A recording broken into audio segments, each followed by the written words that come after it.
And then there were two duos left. Two duos left to fight for their dreams. Two duos na pinili ng taong bayan para manatili. Pero isa lang ang tatanghaling kauna-unahang big winner duo. Isang duo ang hihirangin na nating panalo sa edisyong ito. At ang isa ay sasalubungin na namin dito sa outside world.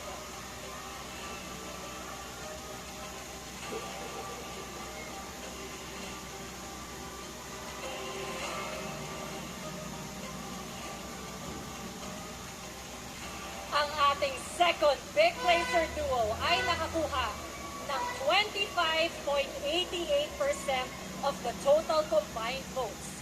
Habang ang big winner duo naman ay nakakuha ng 33.03% of the total combined votes. Kasama natin ngayon, Tita Cory and Bissonette. Please do the honors.